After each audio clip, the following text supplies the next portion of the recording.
Black Atheism Refuted, a conversation with Adam Coleman.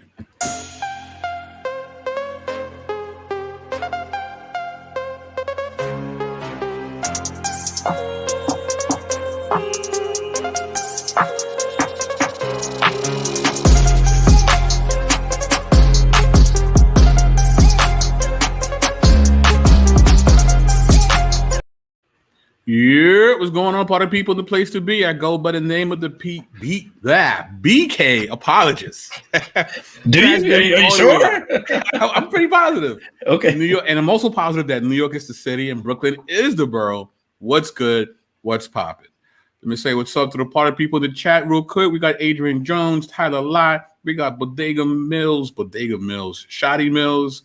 We got CMB. I'm all jacked up. Bro, man, hey, man. I ain't trying to speak no COVID over you, brother. I ain't trying to speak it on you. You know what I'm saying? Man. I think COVID got your intro. I think your intro was infected with COVID, bro. Man, that Rona, boy. That Rona, we got my man Byron. We got the incomparable, the indelible Nate2D2. And, of course, if you can, please share the link. Tell a friend to tell a friend. Also, you can support by, contributing to PayPal, and if you want to be a supporter on a monthly basis, you can also become a patron where you'll find all sorts of treats and cookies, for the initiated, for the enlightened, for the elites. So I am grateful and appreciative of having, once again, one half of the EPMD of Urban Apologetics, one Rex, the other Destroyers. Of course, I'm talking about no other than True ID himself, Adam Coleman. What's going on, sir? Hey, man, doing well, brother. Doing well, man. You doing all right? Yeah, man. I'm just really, really glad that we're able to do this. And usually when we get together, we tag team and we're refuting, But today is really about you, sir. And I just want you. It's all about it you. Is. It's always been. It's Adam. It's been Adam all along. So. Right. But you have been part of just an amazing collection of authors in a very, very timely and special book. I wonder if you could tell the people what book we are speaking of, sir. Absolutely, man. You know what it is, bro. I'm never ashamed to throw my book up, brother. You know what I'm saying? This is where it's at, man. You know what I'm saying? Yes, Urban sir. Apologetics, Restoring Black Dignity with the Gospel, edited by Eric Mason. Shout out to him. We got a whole host of contributors, man. So this right here is actually back in stock on Amazon. It's sold out, and it's back now, man. It's sold out on Barnes & Noble's website, but I guess we'll get some more back over there. So, yeah, man, I was blessed to contribute a chapter. Chapter 11 on Black Atheism, man. It's just been a phenomenal experience, and I appreciate everybody who's been supporting and copping that joint. And it's just it's been a fun ride, man. It's really been a fun ride. It's not over. It's just the beginning, but I was definitely having a blast with it, man. Absolutely. So so tell us a little bit about the origin. Like, how did you get reached out to, and why did you pick the particular subject matter that you picked? Yeah, that's a really good question. So, so for me, it's really interesting. So behind the scenes, I've always got several different projects that I'm working on. One of which I was actually, I had been working on my own book of apologetics, and I still am, taking that off the shelf and getting back to it. But I was working on some just some preliminary stuff to write my own book. And, you guys know, I typically, do a lot of stuff on atheism anyway. So just naturally, I kind of was, started there. In terms of etching out the types of things I wanted to cover. And then, lo and behold, Eric Mason reached out. He's like, hey, man, we doing this book and I would love for you to be a part of it. And I mean, it was a no-brainer. I mean, it's like, of course I'll be a part of it. Like, what you want me to do? You want me to, I'll tap dance, I'll break dance. What you want me to do, man? Y'all want to take, if I just get in there any kind of way, man, I'll do whatever I need to be a part of it. So, he hit me up, man, and was gracious enough to just extend the invitation for me to write a chapter. And actually, interestingly enough, initially, the chapter that's in the book now is a whole different chapter than what I was originally asked to write. Originally, I was asked to write a section on frequently asked questions. So, imagine you go into the barber shop and, you get in a debate or something like that encountered, by a Kemetic or whoever, just somebody raising objections to Christianity. I was really supposed to hit like the high points of, kind of like the main questions that, that they might ask or objections that they might bring. So that was actually the chapter I was supposed to write, but what happened was, I noticed that as we were kind of going through the different chapters that he proposed and that people, had also volunteered to write, we didn't have anything on Black atheism. And I felt like even though atheism has been kind of the, little brother to all the other worldviews that have really been, banging against Christianity, it's growing. You know what I'm saying? It's up and coming. And I think it'll be a mainstay, and unless the Lord intervenes, I think it'll be one of the primary or one of the main worldviews that we have to contend with, moving forward. So I decided, just to kind of, reach out to May, say, hey, man, I could definitely, do the frequently asked question chapter, but I think we really could get ahead of the game if we have a chapter on atheism, in the African American context.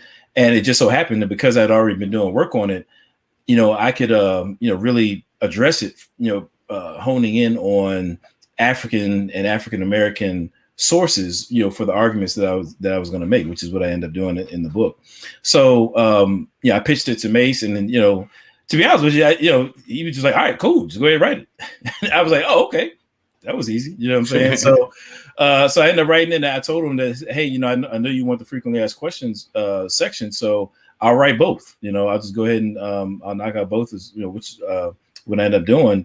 And the frequently asked questions section, I did write it, but it ended up being cut from the book because it was just, the book was just getting too long. I mean, we could have wrote probably 5-10 times what we actually have in the book now, but it was just getting too long. The publishers wanted to make sure that it was accessible and, not too costly for folks. So, we had to trim some stuff down. Mm-hmm. So the frequently asked question section actually ended up getting cut, but my Black atheism chapter, remained. So I was able to get up in there, man, and happy about it.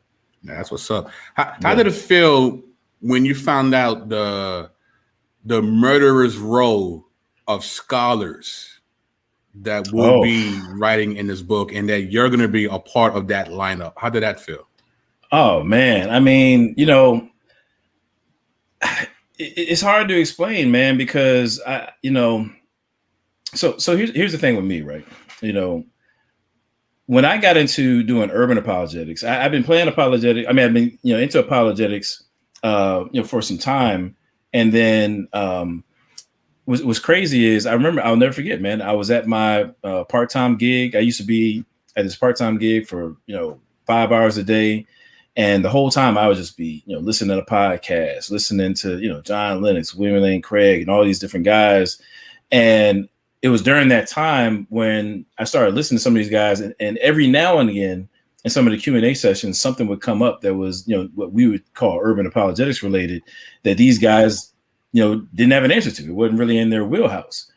And, at the same time, I started noticing like, people, as we all see, the memes about, this is how Black people got into Christianity, with the slave being beaten to it. And I'm just seeing that. And I got family members who are getting into this stuff. I got family members who are, into Kemeticism and things like that. And so it was just kind of all around me. And so, around that time, I just felt like I had to do something. I was wrestling with these questions myself. I felt like I had to get some answers. And then lo and behold, I had to, give other people what they gave me. So the crazy thing about it is, that was about maybe 6-7 years ago. And so when Mace asked me to, be a part of this project, and I'm sitting there, I mean, I'm on this conference call, he's like, look, we got a conference call. We're going to get together and talk about it. I'm going to lay out what the book is going to be and blah, blah, blah. And so, I get on the line, and, of course, Mason's on there, and Jerome Gay and Damon and, Sarita Lyons and Blake and Doug Logan. I'm like, these cats are all sharp. And I feel like, man, I'm just like the least of these. You know what I'm saying? That's kind of, I'm the least of the apostles, if you will. You know what I mean? But it just made me feel like, man, like, honestly, at several times, I mean, including early on, I feel like it's a real emotional thing for me, man, because I remember just sitting in my overtime gig, trying to figure these things out, realizing that something needed to be done about it. And it's like, dag, like, by God's grace, he allowed me to be a part of the solution. You know what I'm saying? Like he really allowed me to do that. And a lot of things, something that a lot of people don't know. So, and you'll forgive me if I get like so like nostalgic and stuff like that because but it's just it's overwhelming sometimes, man. But when I was at that overtime gig, I would come across like whether it be a video from Hebrew Israelites or some of these pseudo scholars from the Comedics or whoever just banging on Christianity, and I didn't have all the answers. I hadn't really studied this stuff, and so I would just really just be praying. But for whatever reason, this Kirk Franklin song, First Love, I would just play that song just back to back, just sometimes I would just play it back to back like 15 times, man. And the song is about somebody who's, walked away from God. And it's like God is calling them back. I'm saying that's that. And it's like, come back to your first love. And I would just play that song just over and over again, thinking about like, man, I want to be used to bring people back home. I feel like there's people who dipped out the church thinking it's the white man's religion. And I felt like the Lord told me to go get them. You know what I mean? And I would just, I would just play that song back to back, man. Imagine it. And so then to be a part of this project, what Kirk Franklin's doing, he did the, one of the forewords or the, right. Endorsements in the front of it. It's just a lot of things just coming full circle. It's like, all I can say is just, I'm thankful, man. Like God has just been really, really good. God has been faithful. I just, I think about my dad, you know what I'm saying? I'm trying to hold it together, but man, it's just, I think about my dad. People know that I lost my dad a couple years ago, and the last conversation that we had, he had just read some of my articles for Apologetics. Like he was kind of old school, so it took him a while to print them out and stuff like that. And he had just got around to reading them, and I just never forget, man. The last conversation we had, he was just, yeah, man, just keep going, man. Keep going. Like, you tough, man. You tough. If you just keep on writing, you're going to be up there with them guys, man. You're going to be up there, man. And he was just really just encouraged me to just keep writing, keep, doing apologetics. And, then a couple of days later, he was gone. And wow. So this, project was really personal, for me. You know what I'm saying? Because I feel like, I was really, honoring, what I know he would want for me, man. So just being on that call, that conference call with the rest of these writers and just feeling like, man, I'm just thankful, bro. I'm just really thankful, man. And we're thankful for you as well for all the hard work and the perseverance that, that brought you to this point, and that all your hard work, we get to benefit from now, from reading this book. Praise God, man. Yeah. And we would, me personally, I'm thankful for you because, and I've said this a billion times, but I'll say it again on record, you and Vocab just extending that right arm of fellowship to me. When you didn't have to, you know what I mean? Oh. And you just took a chance. It's like you thought that I could do something, and you took a chance and we started collaborating and we just clicked, man, and of course. I wouldn't be where I'm at right now when it comes to, this YouTube stuff if it wasn't for people like you specifically. So I just want to say thank you so much for believing in me. Oh man. And working with me. You know what I mean? Of course, we talk like every other day on the phone. Yeah. And I like we talk about everything, including apologetics. We talk about family and our marriages, and it's like we're really friends. Like it's not just YouTube. You're right. Yeah, exactly. Yeah, you my peoples, man. You know what I'm saying? And it's a beautiful thing. Shout out to my man Zion in the chat. It's just, but that's the crazy thing about it. I feel like with this book, it's that kind of vibe. You know what I mean? Like I feel like it really is a product of the community. You know what I'm saying? Like I feel like I represent everybody. Who hops on these threads, and everybody in the bodega, everybody who's riding with us, man. You know what I'm saying? On the urban apologetics, movement. I feel like this book really is an expression of all of that, and I feel like all the authors like really approach it that way. You know what I'm saying? Right. it's just, I don't know all of them, as well as I know some others. I mean, like Damon, we've been kicking it for a while. Jerome Gay, Mason, I know them very well. Right. I've only had brief interactions with some of the others, but just in the conversations that I've been a part of, just in seeing how people went about doing their work. I mean, it's just the professionalism was just top notch. You know what I'm saying? Just the way that people came to just really humbly bringing everything that they had. You know what I'm saying?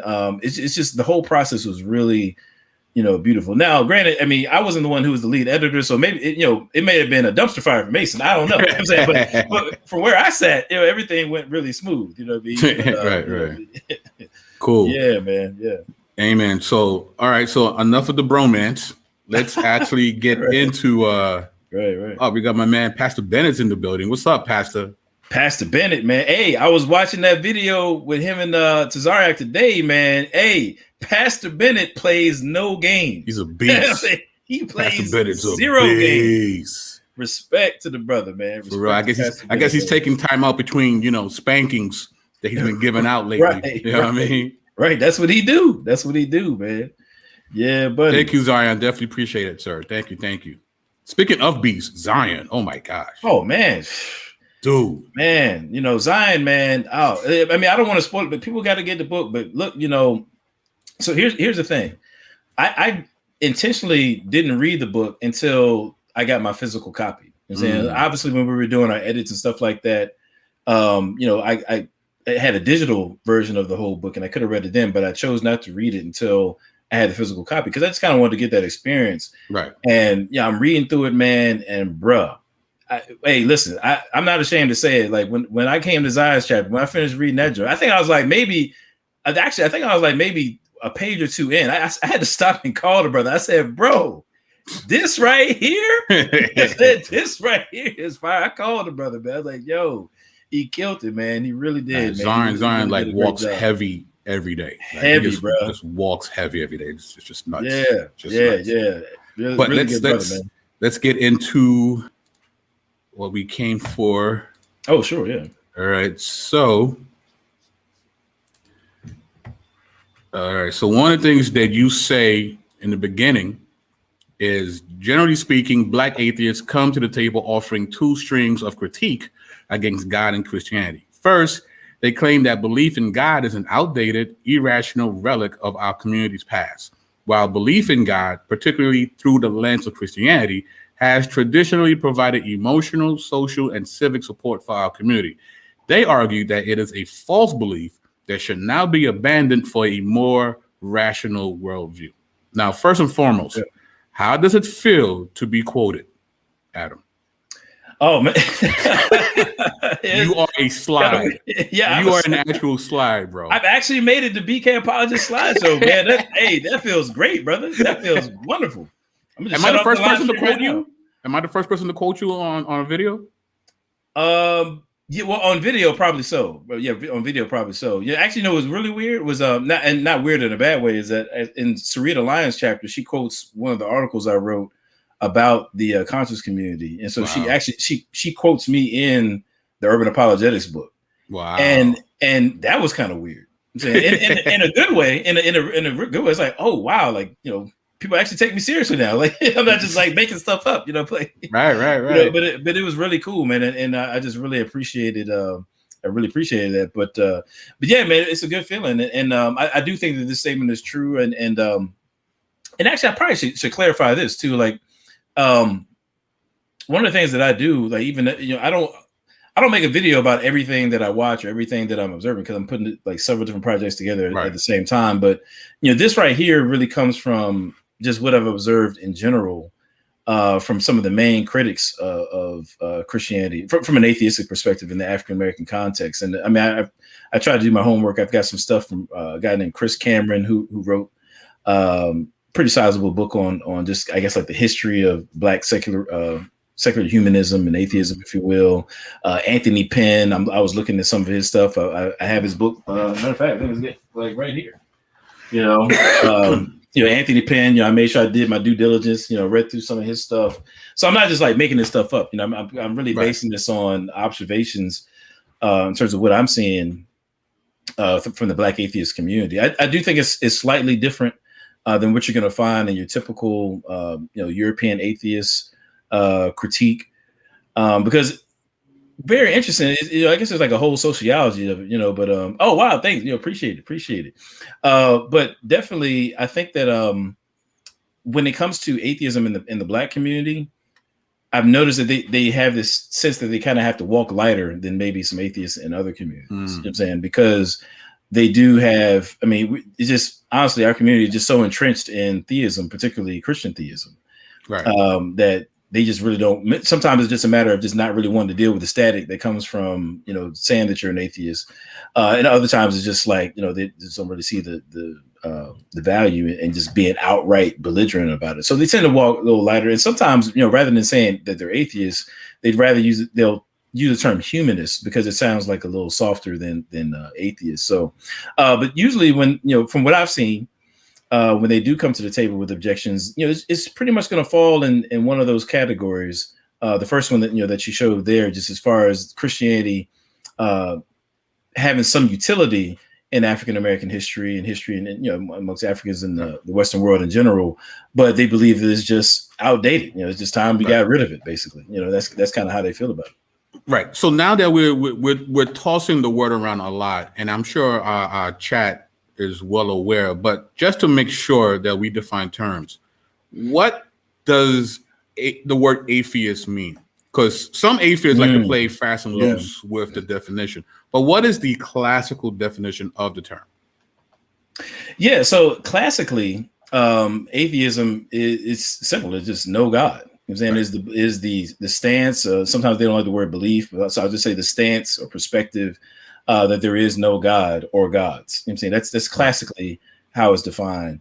But you're right. Nowadays, you have many. I'm not sure if it's a majority now, but at least it kind of on the pop level.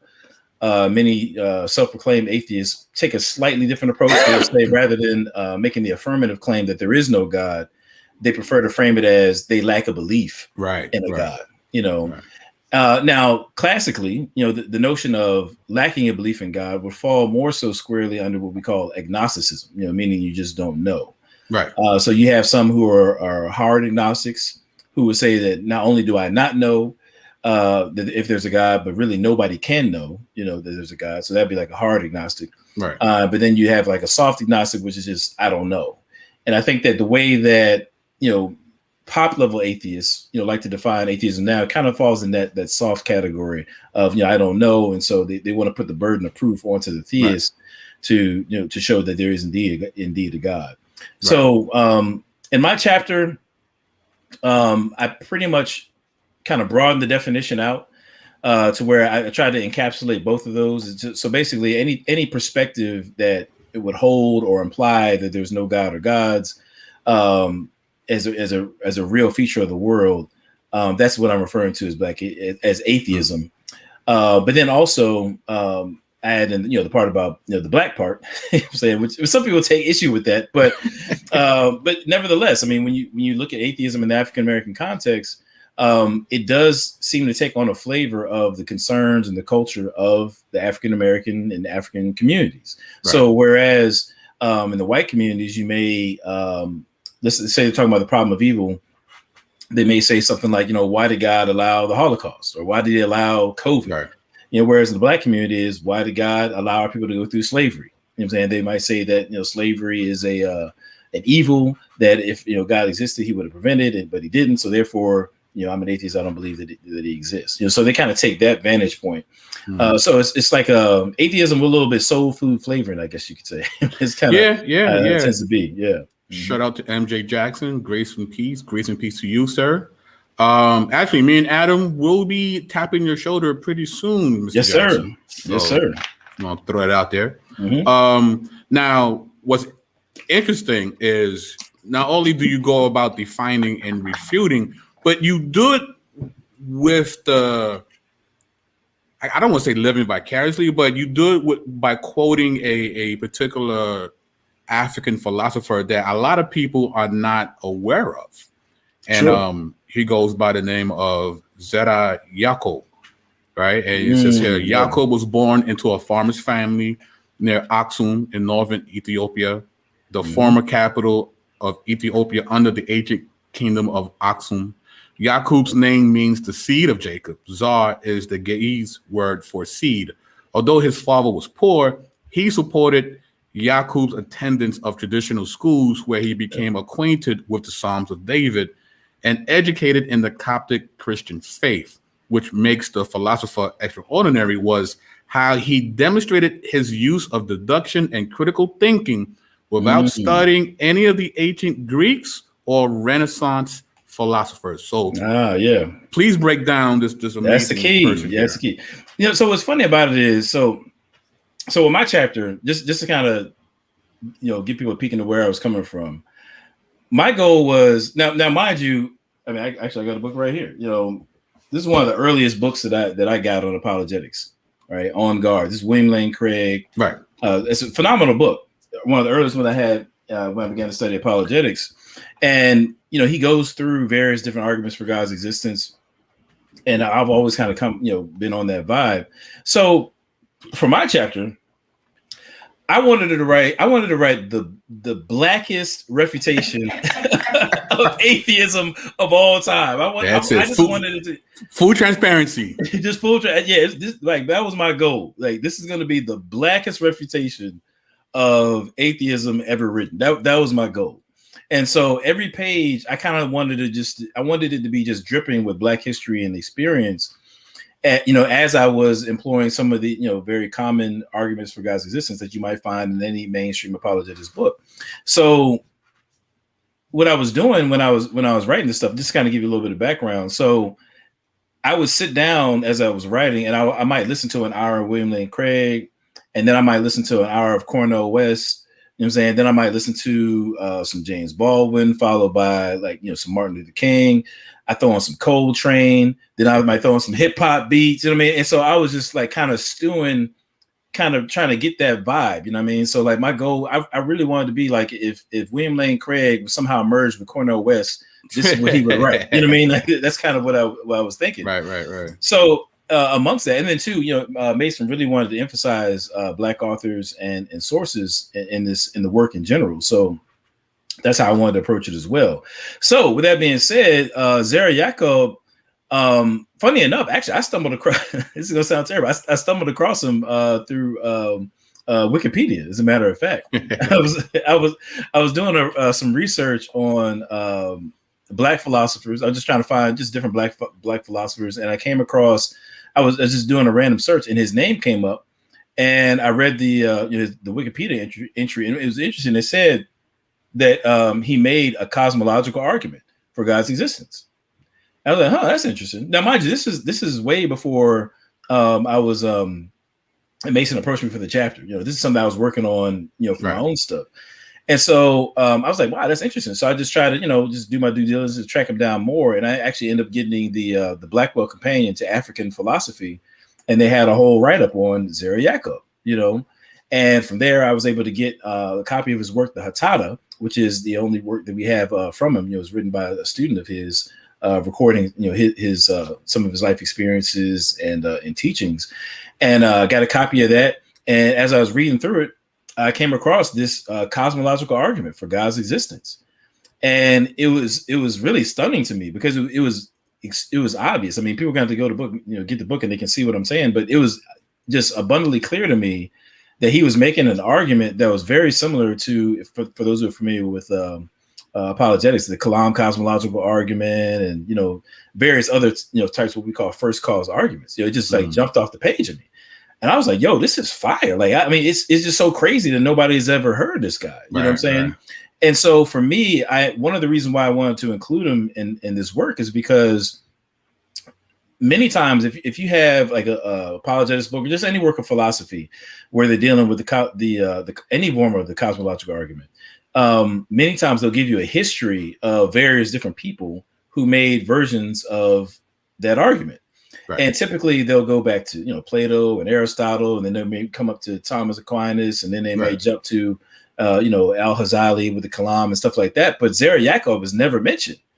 And I'm like, man, this is a guy who has a significant philosophical work, who's made this cosmological argument, and he never gets mentioned in the string of people who have of other philosophers who have made this argument. And it kind of reminded me of just the overall problem that we have of whitewashing and aspects of our history being left out.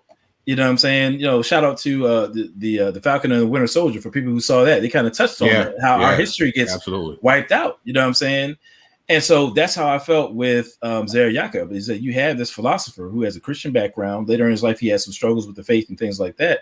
But nevertheless, he's making this cosmological argument for God's existence, and he just hasn't really been, lauded for that. Interestingly enough, and I won't say this person's name, but I actually ran it by a guy who has a PhD and specializes in the cosmological argument. Like he's written a whole book on it, on the cosmological argument. And I said, hey, man, this is a guy who made this argument. Have you heard of him? And he'd never heard of him. He never heard of him. Wow. Never heard of Zer Yacob. So that's why, for me, it was just really important, not only because I think the argument is really sound, but also I felt that with Zer Yacob is he needed his time to, be in the light. And so I'm pretty sure, and I'm pretty excited, but I'm fairly certain this is the first time that anybody has used Zer Yacob's work. In any sort of apologetics work, and particularly the way that I use it, I'm pretty sure it's the first time that's been done. So I kind of wanted to add that to, bring that to the table of Mason's work, because I felt like it added some historicity to it, and so it's pretty cool. So let's see this argument of that you brought for us that most people don't know and who are not familiar with. It says here, Yacob incorporates three aspects of the natural world and human experience, namely order, rationality, and dependence, into framing his inquiry about God's existence. He seems to understand them as being three effects that require a single cause. In the passage from the Hatadah cited above, Yacob uses a series of questions to highlight these three effects in search of an ultimate cause. 1, order. Who is it that provided me with an ear to hear? 2, rationality. Who created me as a rational being? And 3, dependence. Where do I come from? So this is basically your launching point for your argumentation for the existence of God. Well, his argumentation. So please unpack his argument here for the existence of God using these three things. Yeah, good stuff. So what you have is, man, there's a lot of different directions I could go. So, so with Zer Yacob was very interesting, and people see it when they read the chapter. But in the extended quote, he basically makes this argument where he demonstrates that in order for us to have some sort of origins for the universe, like at some point, it can't be what you call an infinite regress. Like it can't be like, okay, I'm Adam Coleman, and then my parents, were my cause, and then their parents and their parents and their parents, on back to just whatever physical material they were made of. And then it just keeps going back into infinity. At some point, there has to be a stopping point in the chain of causes, that gives rise to everything that comes after it. And so he makes that argument, but then at the same time, he also ties it to this idea of basically like, how is it that we're rational beings, right? So that's the rationality part. But then he also ties it again to there being order in the universe. So I didn't get a chance to explore this a whole lot in the chapter. So you guys are kind of getting the Snyder cut version. But later on in the Tada, he basically associates function. The fact that we have body parts that function in a certain way, and that are, whether it be not just human beings, but animals or whatever, we have these physical features and organs and so forth that function in a certain way. In order to have that sort of a function, there must be a creator behind it all that has the wisdom to produce such order in the world. And so when he asked the question, like, why did, where do I get this ear to hear from? That's kind of what he's alluding to. I'm saying the fact that there's order in the world. Right. And so he points out that you have these kind of like a three-pronged conundrum, if you will, is that the fact that, we exist at all, there's got to be some sort of cause that can account for that. But at the same time, not only do we merely exist, but there's also these other features in the world that need to be accounted for as well. The fact that there's order, things are just like haphazardly, thrown together, and there's function. But then also you have beings like us who have rationality. And so what he concludes is, in order to have a cause of everything, of the universe, it can't just account for the existence of physical stuff. it's got to account for these other things like rationality and order.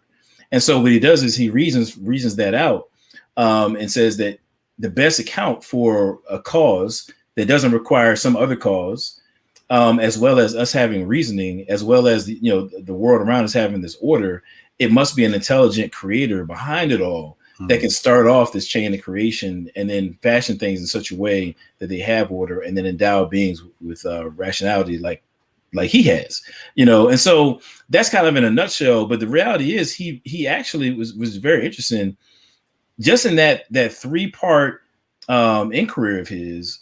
He actually captures some of the main area, I guess, kind of how can I put it? But if you look at like where the buzz is in philosophy right now, you know what I'm saying, particularly when it comes to the philosophy of religion, those 3 areas are going to be some of the main areas that people are contending about right now. Is how to, like, what worldview best accounts for the fact that we have the ability to reason.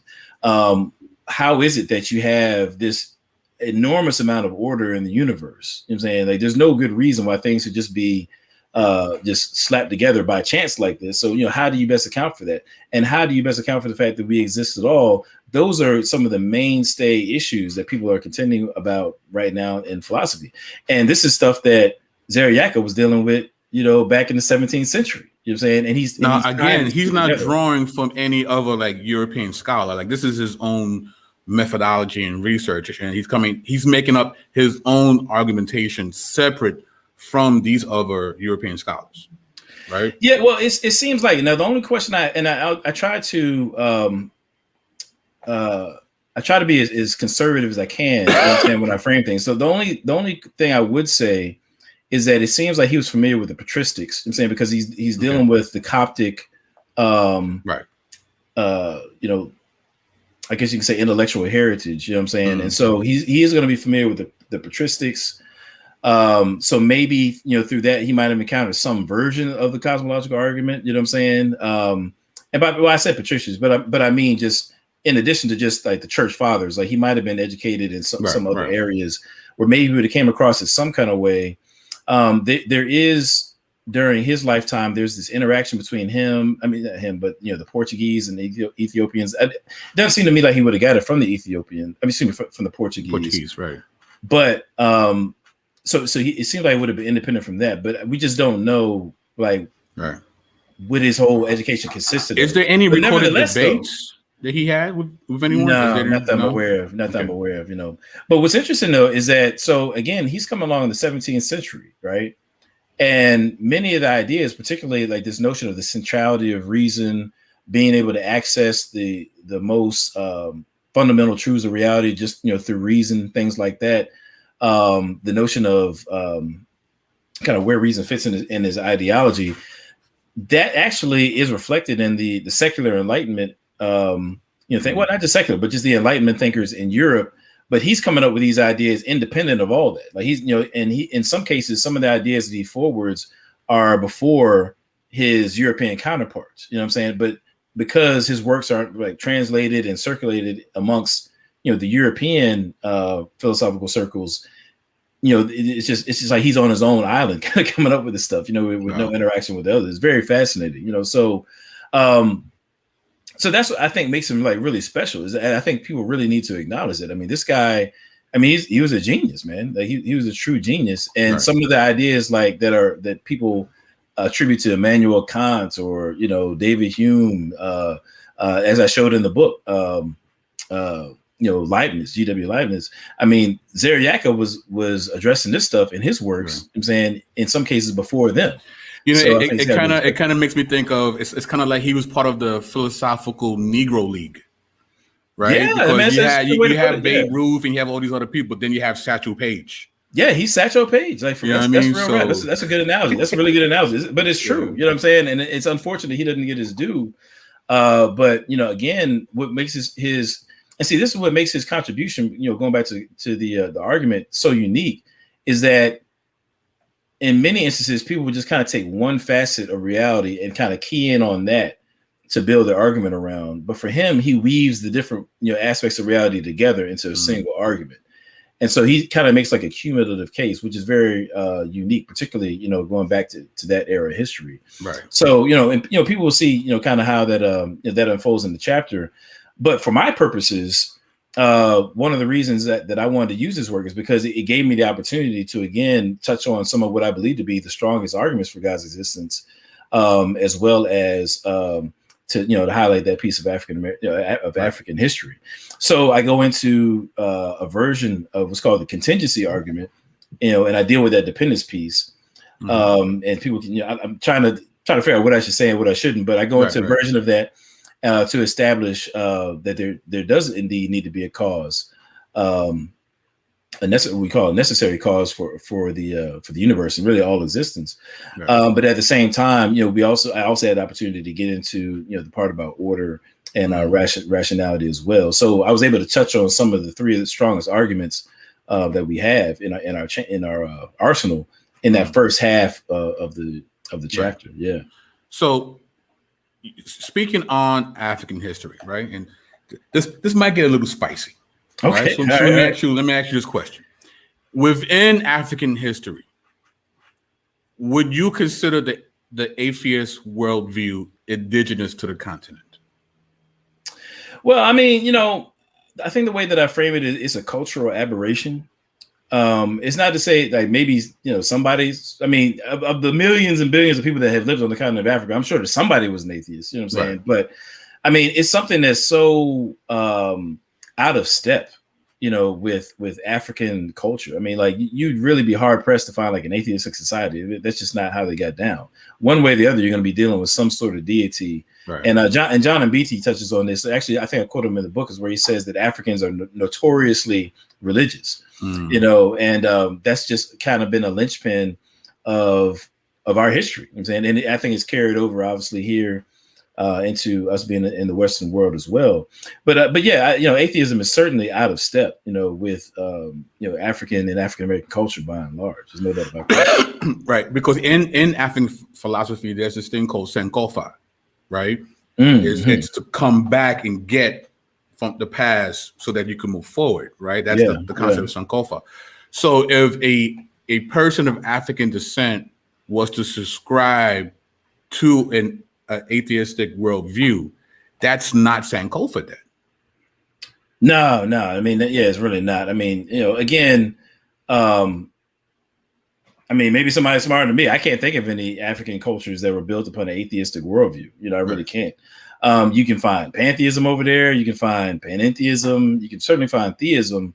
But atheism, nah, you're gonna be hard pressed to find like any notable figure or society in Africa that espoused atheism. Now what's very interesting is that, and this is something that I think deserves a little bit more study, but when it comes to Christianity, man, I think you have all these people out here, particularly the Cosmological community, that paint it as if Christianity is so like a far afield, from Africanness. But I think most of those people just really haven't done their homework in terms of what it is that Africans really believe. Like, in other words, the idea of having a most high, that's certainly an African idea. Right. The high God. The high God. I mean, that's certainly the idea that you have a God that is transcendent. Absolutely. The idea that you have some sort of mediator between God and man. That's not anything that's foreign, to African continent. The idea that there may be some sort of sacrifice necessary to be in right standing, with the deity. That's not anything that's out of step with Africanness. I mean, so really, if you examine it, the major concepts that Christianity is built around fits very well, with African culture. And I think that people just haven't done their homework to understand that. Right. Because I mean, for those of us who are doing this kind of reading and research, when we do confront the conscious community, there is a certain awkwardness and how they try to frame their worldview, because as we know, they're not monolithic, right? There are those who do embrace the spiritual component of ancient Kemet, but then there are others who they wear all the accoutrements of spirituality, but deny any spirituality at all, right? And they are actually card-carrying atheists. But they'll be the ones to tell us that we need to embrace our Africanness. But I'm like, right. but you're not by definition. Right. I mean, it's so funny. Like it's not even comparable. I mean, like we have evidence of Christian communities on the continent of Africa, both East and West now, you know what I'm saying, before the transatlantic slave trade. So Christianity specifically, we know has been on the continent of Africa for, you know, nearly 2,000 years at this point, with about 1,400 of that coming before the transatlantic slave trade. So Christianity specifically, we know that Africans of their own free will embraced it. You know what I'm saying? That's not even, you can't be anything close to historically credible if you argue that, you know, if you argue against that. Right. But aside from that, though, on the other foot, atheism, I mean, again, I'm, you know, out of the billions of Africans, I'm sure that somebody was an atheist, but I'm not aware of any oral or written tradition that spells that out. I'm not aware of any papyri. An African tribe of atheists, right? There is no, right. I mean, you'd be hard pressed to, you know, to find. I mean, you know, it might have me beat, you know what I'm saying? But I'm not aware of any. So, and even if you did find one, I mean, they're so far in the minority, you wouldn't be able to leverage that to say like, oh yeah, you know, we're really being true Africans and y'all aren't. You know what I'm saying? Like, if anything, they would be in the extreme minority. So for them, it's just a no-go zone. Like, it's a dead end rather to try to make that argument from an atheist perspective. I mean, that's silly. That's so is it like a form of cognitive dissonance then for them to, in one way, say, we're going back to our roots, but our spiritual framework is actually antithetical to the actual framework they say they subscribe to? Well, I mean, I think I'm just going to be blunt, man. I mean, on the one hand, I do think there's an element of cognitive dissonance for some people. For other people, I think they just don't know what they talk about. I mean, to be honest with you, like they honestly put on as if they have more knowledge about this stuff than they do. They actually don't know much about African spirituality, is like they claim to. You know what I'm saying? I think that's a real thing.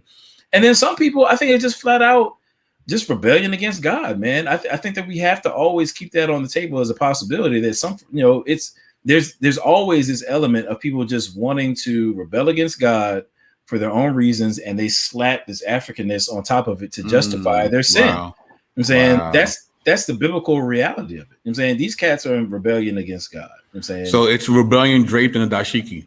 There you go. I'm saying exactly. Oh man, it's so weird because they're split down the middle. It's like, and you know what? I'll name names. A perfect dichotomy is people like Brother Reggie, right, and then you got Jabari, right, who is a Kemetic high priest, sure. Both very knowledgeable in the culture and the framework of Kemet, but they completely split. Now, Jabari, he's definitely more of an ambassador, and he would like to say we have more in common than we have differences. But there is a split, and they represent two schools of thought within that community.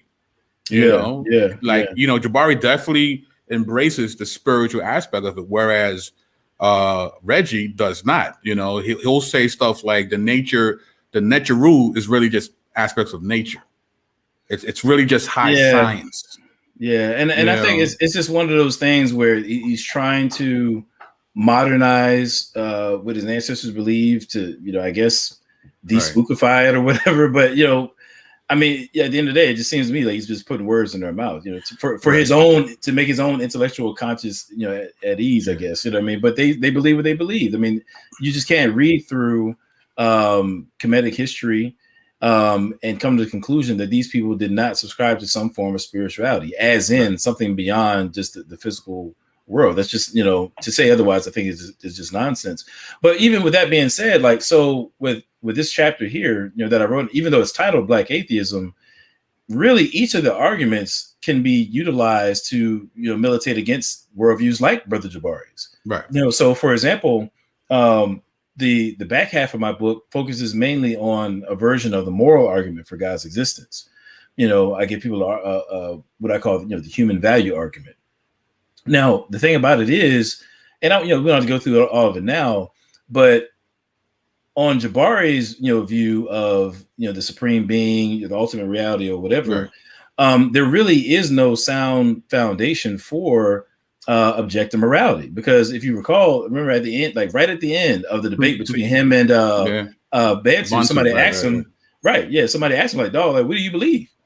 And he described what we could call pantheism, you know what I'm saying, which is basically everything is just one. You know what I'm saying? That, you know, right. He believes in the force. He believes in the force. Yeah, everything is one. And he even says that the difference between me and this table right here, or this I think it was a lectern or something like that, it's all an illusion. Like really everything is just one. Now, if that's true, then you run into some really bad consequences, you know, philosophically speaking. So if everything is one, right, then that means that not only am I one with my ancestors who were beaten, you know, during slavery, but the ultimate reality, the God in their system, if you will, the ultimate reality, most high, whatever, you know, term you want to use, is both the slave and the enslaver.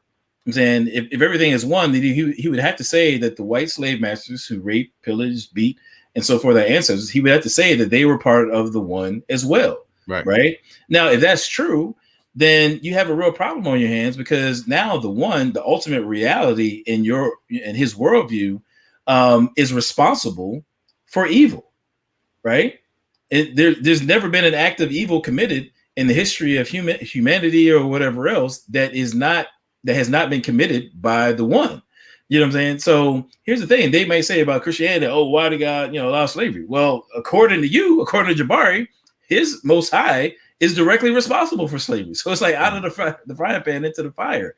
That being said, if you have an ultimate reality that is responsible and literally stained with evil itself, then you have an ultimate reality that isn't morally perfect. And you can't build a sound moral framework on a morally imperfect being. And that's what you would have to do on Jabari's form of Comedicism. So the argument from morality, really human value, that I pose in the back half of my chapter, you know, there's different ways it can be used. I just happen to use it, you know, in regard to atheism, but I think it also militates against another thing that's self-refutes is that, well, there was a point in time where he was not aware of that particular view. And if you are part of the one, but you wasn't aware that you was part of the one until recently, that means up until you was aware, there is a portion of God that didn't know that itself existed. Well, yeah. Now here's the thing. Now that's very interesting, because now the problem is, and this gets into what we can call the ontological argument, you know, but in order for something to really be God, like for real, I mean, in a robust sense, you know, you want to have a being that's the greatest possible being, basically. Right. But long story short, omniscience, you know, would be included in the definition of a being that is, you know, meets the criteria for being the greatest possible being. Now, if what it means to be omniscient is, at very least, you have to know all true propositions, right? So if you don't know that you are the one, then that means that you, at least to some extent, the supreme being doesn't know. You know what I'm saying? Something that he ought to know. You know what I'm saying? And therefore you have a being that is not omniscient. You know what I'm saying? So, I mean, it's just, you know, there's a lot of problems I think stack up there, you know, when they get into because then you have to ask yourself, well, that means that there's a certain aspect of the one that's ignorant. Right. And not by his own will at that. That's the thing about it. You know what I'm saying? It's not as though, you know, Jabari pre-existed like the Logos and then dumbed himself down for creation or something like that. You know what I mean? He just didn't know because he ain't know. You know what I mean? And I guess so too does it go for the rest of us. But so therefore, against, you know, your will, you know, the one doesn't know everything. That's a problem. That's not a being. It's contingent. The one doesn't know more of itself until you are aware. Yeah. So the one's self-awareness is contingent upon that individual's awareness that they're the one. Yeah, right. Exactly. Right. So it's not good. It's not good. The hole gets deeper and deeper, dog. It gets deeper and deeper. It gets deeper and deeper. But we're dumb Christians. What do we know? What do we know? Yeah, I mean, but man, listen, this has been amazing, and I was wondering, what can we expect from Adam Coleman in the immediate future? Well, actually, some stuff I can't even speak on yet, but you know, definitely gonna be getting back to putting some new videos out.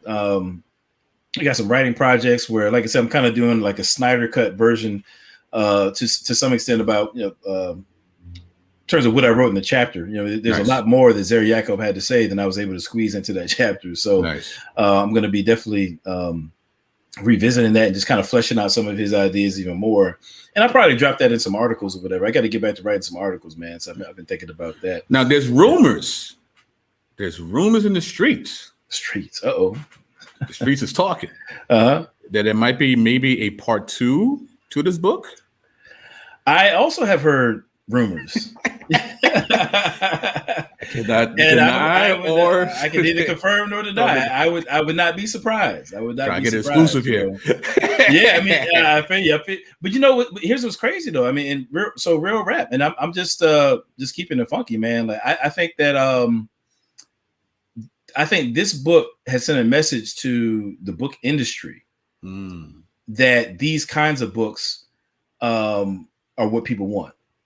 You know, I mean, I think that there really has been a precedent set, and I'm not just saying it because like I'm part of the right. You know, part of the book, but the numbers say that. The numbers actually. That's my point. Yeah. Right. So yeah, according to the numbers, you know, just sales talk. You know what I'm saying? And I think that just given the way that the sales are working, and I would not be surprised if we have a number of projects, you know, coming down the pike, man. Because this is now what, the 3rd printing? Yeah, something like that. Yeah, second or third. Well, I know second for sure. I know we had a second, and we might be in the 3rd already. I'm not really sure. And we're just a month in the book. Oh right? Man, yes, it's tremendous because actually they were talking about doing a second printing before we even, you know, before the book even came out, man. I mean, like a month before the book even dropped, like just on pre-sales, it was selling out, man. And I mean, all I can say is thank you to the community. Thank you for people, you know, shouting it out and getting the word out about this thing, because I believe it's gonna touch a lot of people, man. I'm really excited to see the kind of fruit that it bears. You know what I'm saying? I really want to see it get in the hands of people who, I mean, I love Christians reading, of course. I mean, you know, our primary objective was equipping the saints, you know, and that's kind of the voice of this book is directed at Christians. But I really would love to see people taking this book, consuming it, and then going out and using the information to get souls saved. I mean, that's really what I hope to see, man. And so, right. Yeah. Well, I also want to thank you for making the target on our backs that much more wider. Because now more people are aware of us. So yeah, it's crazy, man. This is I mean, it's a pretty big deal, man. I mean, you know, we got a major publisher that's released this thing. I mean, this book is going to be used. Already, we know of at least one professor at Oxford that's going to be using our book in his curriculum. So, I mean, that's just phenomenal, man. And I mean, so to be honest with you, like for me, and I know we got to go, but I'm gonna tell you the point, and I'm just like editing my chapter out. I mean, I'm just saying that the book as a whole. Right. I'm gonna tell you when I knew this joint was fire, and this is straight up. When I read Tiffany Gill's chapter, dog, I said, man, this right here is a classic. I mean, I'm telling you, like when I read, I mean, it's Illmatic. Illmatic. I mean, everybody, because I know Mason, I know Jerome. I knew they was going to bring, you know, fire. I mean, I already knew what they was going to do. Right. I knew they was going to kill the game. You know what I'm saying? So that was just a given. But I had, you know, was familiar with Tiffany Gill stuff, and then so it's like when I read her chapter, I mean, it's just extremely well written. I mean, just, you know, she has a real talent for writing. And when I read that, I was like, oh, yo, this right here, we got something here. This right here about to be crazy, you know. So yeah, man. That's what's up, great man. Stuff, man. Ah, man. So thank you so much, Mr. Coleman, for being here and for being new for your ministry, True ID Apologetics. And man, you know, we now you do know the bar is set much higher for you now, right? You do understand. Oh, well, thanks. Right. I'm just letting you know. If no one told you, then I guess I got the guy to do it to break the bad news. The bar is set higher now. Oh man! So we expect more from you, Adam. I can limbo under it, right? I can. Yeah, set higher. That makes it easier to limbo under. You know what I'm saying? Well, we'll see. Yeah. But man, any last words before we out of here, bro? Yeah, man. I just want to encourage, you know, everybody in the chat, everybody who watches this video, everybody who's part of the Urban Apologetics community. First of all, I want to say thank you, you know, for supporting this. But I believe I speak for everybody who was a part of this project when I say like this really is something that's supposed to be a resource for the body. You know what I'm saying? It's really not one of those books that you can just kind of read through and then put it down and be done with it. I encourage people to read through it and then read through it again.